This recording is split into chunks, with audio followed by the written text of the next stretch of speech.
What is going on, guys? Welcome back to the channel. Critical Overlord here. So this will be my spoiler-free review for Fantastic Beasts: The Secrets of Dumbledore. This movie is coming to us directed by David Yates with a screenplay from J.K. Rowling and Steve Kloves. It is starring Eddie Redmayne, Jude Law, Ezra Miller, Dan Fogler, Alison Sudell, Callum Turner, Jessica Williams, Catherine Watterson, and Mads Mikkelsen. So this film is taking place a couple years after the first two entries, the Crimes of Grindelwald and the original Fantastic Beasts and Where to Find Them. Taking place in the 1930s, this is basically, again, us going over Grindelwald's rise to power. It's taking place and showing us the Wizarding World's involvement in World War II, and just exploring these different magical communities in Germany, China, as well as the ones you're already accustomed to in the UK and the United States. And again, it's just going over Grindelwald's power rapidly growing. Albus Dumbledore entrusts Newt Scamander and his friends with a mission leading to a clash with Grindelwald's army. Dumbledore must also decide how long he will stay on the sidelines in the approaching war. So off the bat, I have to say that this movie does a great job at pushing things forward and getting you invested in what's to come. And what I mean by that is, coming out of the Crimes of Grindelwald, I was more so like, do I really care where this is going to end up now? Now I'm back to caring. With the extra writer in the writing room, I think that was a big difference. Not to say that one outshined the other, because I don't know who really contributed what to why this movie turned out to be as good as it did. But J.K. Rowling, to me, just felt like she was going off of the deep end a bit with the Crimes of Grindelwald. Certain plot points, the way she didn't really pay attention to certain continuity things that have been established as well for longtime diehard fans of this universe and of the novels. I know where you're coming from in that regard.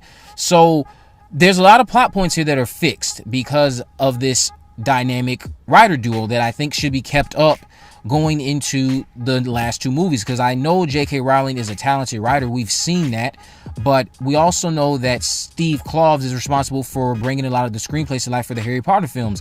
I think these two working together going forward would be best for business if this is what we end up getting. Certain plot points regarding a certain character that I know a lot of people said didn't make sense. It was a lot of source of plot holes for some. That is going to be fixed here. I'm not saying it fixes a lot of the larger issues that you might have with this franchise, but certain plot points and narrative reveals that you say don't make sense or are plot holes, they don't become plot holes thanks to the progressions here in this movie. The way it explores Dumbledore is also very interesting because of how mysterious this character has been presented in this universe. It was a nice opportunity to get to learn him a little bit better, learn about other characters we've already been talked about regarding his life, such as his brother and also his sister Ariana, who has been shown throughout this franchise countless times. And seeing certain fan theories even become a reality here was very exciting for me when it relates to this movie. I also appreciated how Newt Scamander came into his own a lot more here. There was times where I'm watching these movies and I'm like, okay, we know it's building towards Grindelwald and Dumbledore's battle, so why are we not focusing more on those two? We do spend a lot of time with Grindelwald and Dumbledore, who share a lot of scenes in this movie, actually, and every time they're on screen together, they share great chemistry. But going back to Newt really quick, the reasoning for the frustration I had with Newt was just, why do you want me to be so attached to this character? What are you trying to convince me of here? This movie does a better job at just making him stand on his own, making his role involved in this larger battle that's coming feel a lot more important, and we see why Dumbledore trusts him a lot more. The fact that he shares scenes with Dumbledore gave me a chance as an audience member to say, okay, I see why this is our focus point. I still hope that Dumbledore is the focus going into these last two movies, but Newt really does come into his own here, and I love the way that his beasts are also factored in very prevalent ways.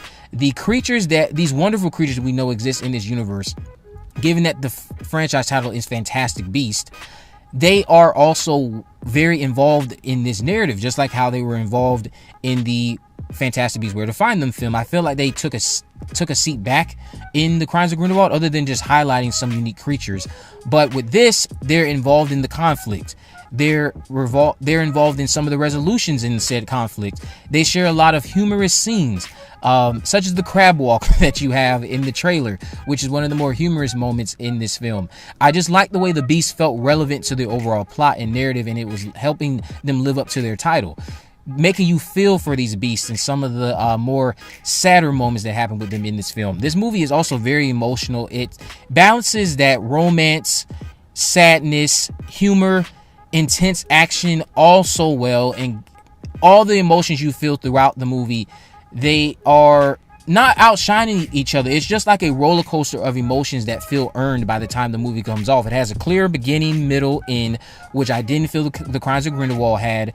Again, certain narrative progressions here were tremendous. Stellar performances as always. I do need to talk about the character of Jacob Kowalski really quick, who is portrayed tremendously by Dan Fogler.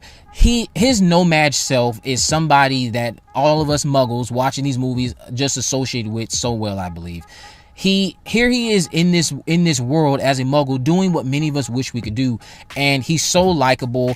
Dan Fogler's portrayal of him makes him even more likable, and just the way he manages to maneuver his way in this world without barely getting hurt is just what many of us want to do as muggles. So it's always nice to see that character and see him develop a little bit better here this time around as well. I also liked the portrayal of Grindelwald from Mads Mikkelsen. He's very evil in the role, also very charming, also captivating. And again, his scenes that he shares with Jude Law, they have a lot of great chemistry. There's also a battle that's shown in the trailer. When that battle happens, it feels earned. There's a lot of great setups and payoffs that happen in this movie. A lot of great camera work as well. Also very nostalgic with the score that James Howard has put together here this time around that calls back to the Harry Potter franchise. The shot that I'm speaking of that also was like my favorite shot from the movie was regarding a sequence between Dumbledore and Credence, who again is portrayed brilliantly by Ezra Miller, where the camera's tilting and shifting from one realm to the next. And I think that's going to also make a few people dizzy, but the way it's done is also just very magical.